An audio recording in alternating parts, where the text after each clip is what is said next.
से प्रारंभ होगा, यानी कि चंद्रमा जो है ये खग्रास है। खग्रास का मतलब होता है कि संपूर्ण चंद्र ग्रहण होगा, और खंडग्रास का मतलब होता है कि थोड़ा सा आंशिक होगा।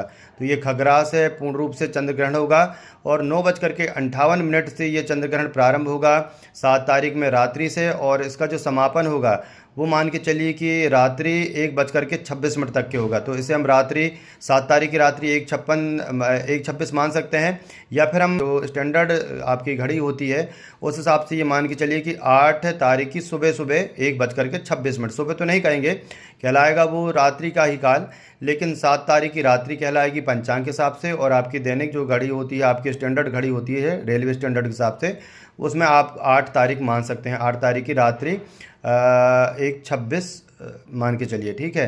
तो इस प्रकार 3 घंटे का लगभग ये जो है ग्रहण काल रहता है। अब सूतक की बात करते हैं, तो 9 प्रहर पहले सूतक आ जाती है, और सूतक का जो काल है वो 12:35 से प्रारंभ हो जाएगा 7 तारीख में, यानी कि 12:35 के पहले आप अपने जो कार्य हैं पूजा पाठ से संबंधित वो कर लें, क्योंकि सूतक काल में मूर्ति स्पर्श नहीं की जाती है। तो सूतक काल के पहले गणेश जी के विसर्जन आप 12:30 के पहले पहले कर दीजिए।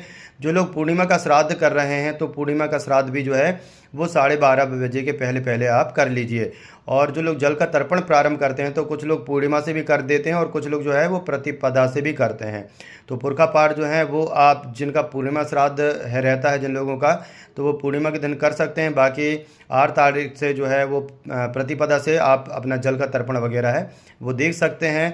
और जिस दिन आपके पितरों का तिथि रहता है उस दिन आप श्राद्ध, ब्राह्मण भोजन इत्यादि कार्य कर सकते हैं। तो इस प्रकार दूसरी महत्वपूर्ण बात यही है कि अब जो सूतक काल होता है वो कब से माने। तो देखिए, वैसे तो संत बैरागी जो होते हैं, महात्मा होते हैं, उनके लिए सूतक काल 12:35 से स्टार्ट हो जाएगा, प्रारंभ हो जाएगा। लेकिन जो वृद्ध रोगी हैं, बालक हैं, तो इनके लिए 1 प्रहर पूर्व से माना जाता है। मान के चलिए कि यदि 10 बजे से चंद्र ग्रहण प्रारंभ हो रहा है, तो 7 बजे से इनके लिए सूतक काल प्रारंभ होगा। 7 बजे के पहले पहले जो हैं, हम देखें तो गृहस्थ आश्रम में रहने वाले अधिकांश लोग जो हैं वो या तो वृद्ध होते हैं, या बालक होते हैं, या फिर रोगी होते हैं। तो जो ज़्यादा कठोर नियमों का पालन नहीं कर सकते हैं, वो 7 बजे के पहले पहले भोजन पानी इत्यादि ग्रहण कर लें, और 7 बजे से लेकर के रात्रि 1:26 तक के कुछ भी ग्रहण ना करें। वैसे भी आप लोग 7 बजे के पहले पहले भोजन करके और 8-9 बजे सो सकते हैं, तो किसी प्रकार का कुछ लेने की ज़रूरत नहीं है। हाँ, एक बात का ध्यान रखें कि जो जल है, दूध है, जो भी आपके पदार्थ हैं लिक्विड वाले है ना, द्रव्य पदार्थ हैं, उनमें तुलसी का पत्र जरूर डाल दीजिए।